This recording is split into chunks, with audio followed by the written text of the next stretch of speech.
Hello दोस्तों, आपके अपने YouTube channel update TET CTET में आप सभी का स्वागत है।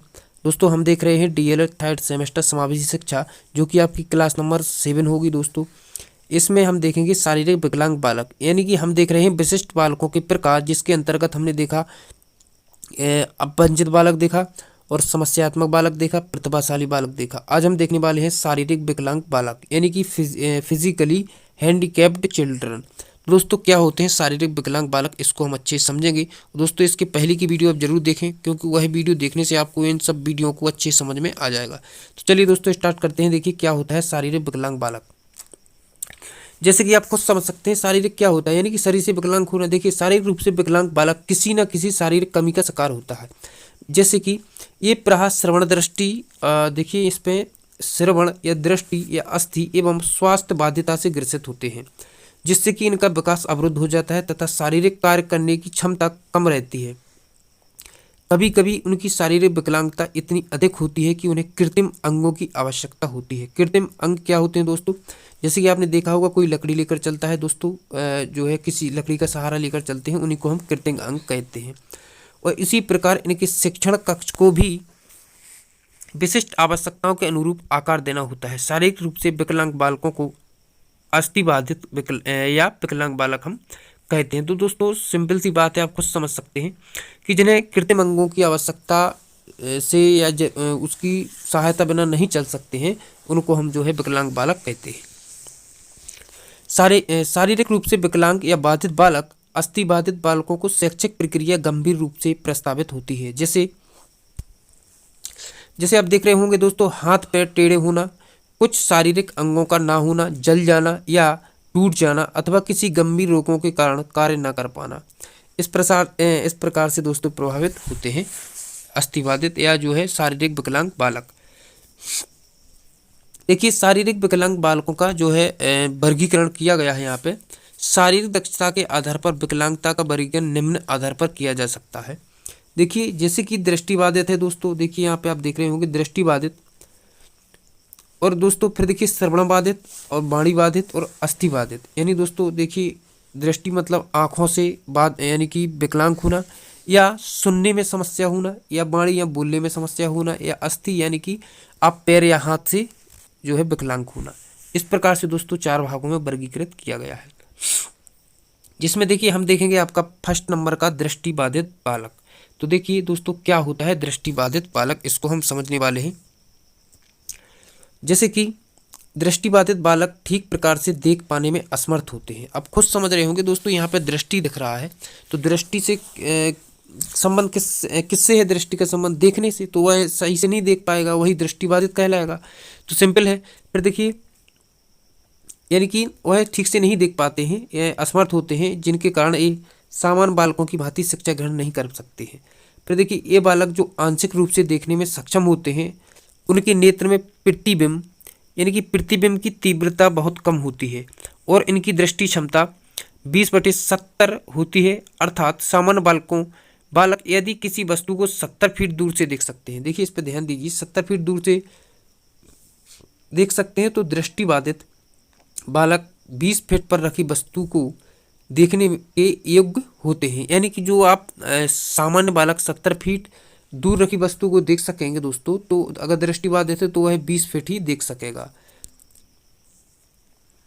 इस प्रकार से देखिए, आंखों की दृष्टि योग्यता से तात्पर्य दूर की वस्तुओं को स्पष्ट रूप से देखने से है। यानी कि दूर की वस्तुओं को अच्छे से स्पष्ट नहीं देख पाना ही जो है दृष्टि यानी कि आपका दृष्टि दोष या दृष्टिबाधित बालक कहलाएगा। अमेरिका की मेडिकल संघ ने सन 1934 में कानून परिभाषा दी, जिसमें सभी देश स्वीकार करते हैं कि जिनकी दृष्टि क्षमता 20/70 तथा इससे कम हो, इनकी आंखें सुधार के बाद प्रायः उत्तम हो। जिसकी दृष्टि का नेत्र सीमित हो और देखिए और 20 का कोण यानी 20 अंश का कोण बनाती हैं, उनकी आंखें सुधार के बाद उत्तम हो जाती हैं। फिर देखिए, भारत सरकार के समाज कल्याण विभाग ने 1987 में दृष्टिबाधिता की परिभाषा दी। वह इस प्रकार है कि अपनी पूर्ण दृष्टि खो चुके हों, दृष्टिबाधित 6/66 या 20/20 में अधिक ना हो, और चश्मे के प्रयोग से आंख उत्तम हो, स्नेल चार्ट परीक्षण द्वारा दृष्टि का क्षेत्र सीमित हो और 20 से कम का कोण न बनता हो। इन सब आंखों का जो है इलाज आराम से हो सकेगा। दृष्टिबाधित बालकों का वर्गीकरण। अब देखिए, दृष्टिबाधित बालकों का भी वर्गीकरण किया गया है, जो कि आंशिक रूप से दृष्टिबाधित बालक है और पूर्ण रूप से दृष्टिबाधित बालक है। तो दोस्तों पहले देखिए आंशिक रूप से। अब यहाँ पे आप खुद समझ रहे होंगे आंशिक, अगर यहाँ पे आप आंशिक देखेंगे तो दोस्तों आंशिक क्या होता है, यानी कि थोड़ा सा, यानी कि कोई कहे आंशिक रूप से दिख रहा है, यानी कि दिख तो रहा है परंतु स्पष्ट नहीं दिख रहा है। पूर्ण रूप से बात की जाए तो पूरी तरह से। तो इसी प्रकार से देखिए आंशिक रूप थोड़ा हल्का होगा, जैसे कि जो बालक बड़े अक्षरों या मुद्रित पाठ्यक्रम को उत्तल दर्पण की सहायता से पढ़ सकते हैं, आंशिक रूप से दृष्टिबाधित बालक कहलाते हैं। यानी कि उनको देखने के लिए उत्तल दर्पण की सहायता लेनी पड़ती है। इस समूह के बालकों को 4 भागों में विभाजित किया गया है। ऐसे बालक 20 फीट की दूरी तक देख सकते हैं। ऐसे बालकों को गंभीर तथा बढ़ने वाली दृष्टि संबंधी कठिनाइयों से पीड़ित है। ऐसे बालक जिनकी दृष्टि क्षमता 20/70 तथा 20/200 से के मध्य होती है।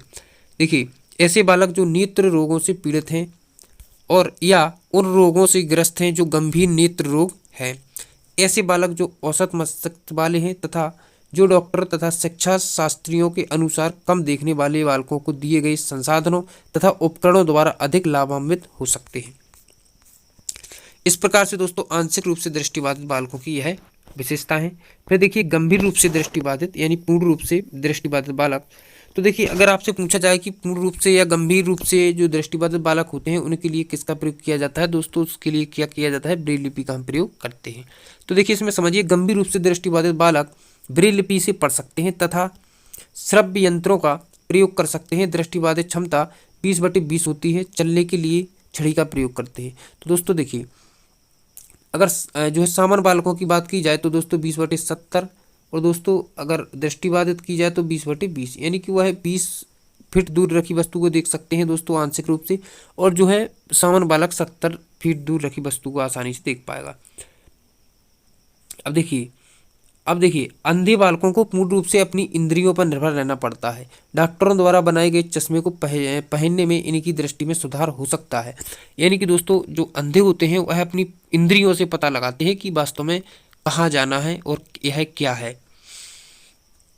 दृष्टिबाधित बालकों की पहचान कैसे करेंगे आप, तो देखिए सिर दर्द होना और दर्द के बाद आंखें बंद कर लेना, यह सब जो है दृष्टिबाधित बालकों की पहचान है। आप देखेंगे और आप एक्सपेरिमेंट भी कर सकते हैं आपके सामने या स्कूल में पास पड़ोस में कहीं भी ऐसे होंगे दोस्तों जो दृष्टिबाधित हैं, उनकी सिर दर्द होता होगा या आंखें दर्द होती होंगी और फिर आंखें बंद कर लेते होंगे। पलकों को बार बार झपकाना, आंखें तिरछी होना, पुस्तक तथा अन्य वस्तुओं को आँख के पास ले जाना, यानी कि दोस्तों उनको स्पष्ट रूप से नहीं दिखाई देता है तो वह जो पुस्तकें होती हैं उनको बार बार जो है अपनी आंखों की तरफ ले जाते हैं। आंखों से पानी बहना यानी आंसू बहना, चलने पर गलत कदम यानी कि लड़खड़ा कर चलना। दोस्तों लड़खड़ा कर वह चलेगा तो आप खुद समझ जाएंगे कि आंखों में दोष है। अधिकतर आंखों को मलते रहना, यानी कि दोस्तों आप खुद मलते रहना, यह सब जो है दोस्तों उनकी पहचान है और विशेषताएं हैं।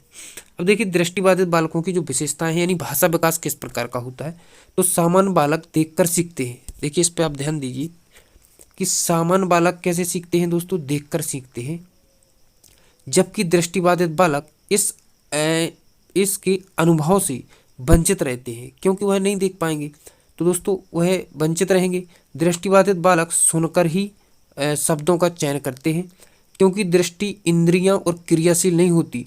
यह बालक अपनी 2 इंद्रियों सुनना और बोलना के द्वारा भाषा का विकास करते हैं। देखिए क्योंकि इन्हें दिखता नहीं है इसलिए यह सुनेंगे और बोलेंगे दोस्तों, देखना तो देख तो पाएंगे नहीं। मानसिक योग्यता क्या है, यानी मानसिक योग्यता की दृष्टि से दृष्टिबाधित बालक सामान्य बालकों से कम नहीं होते, परंतु दृष्टिबाधित बालकों में प्रत्ययों का निर्माण भी स्पर्श अनुभव से होता है। यानी दोस्तों हम मानते हैं कि जो सामान्य बालक होते हैं और जो दृष्टिबाधित बालक होते हैं उनमें कोई अंतर नहीं है, यानी कि वह जो सीख सकेंगे सामान्य बालक भी सीख सकेंगे और दृष्टिबाधित बालक भी सीख पाएगा, परंतु दोस्तों अंतर इतना होता है कि जो अनुभव करते हैं वह इंद्रियों के द्वारा करते हैं, वह जो है देख कर पाते हैं। अब देखिए उनके कार्यों की बात की जो है आपका सामाजिक व समायोजन संबंधी कार्य। तो देखिए, दृष्टिबाधित बालकों की समस्याएं आंतरिक नहीं होती, आश्रित होती हैं। आश्रित होने के कारण समाज का दृष्टिकोण सहानुभूतिपूर्ण होता है और लोग इन्हें स्वीकार कर लेते हैं।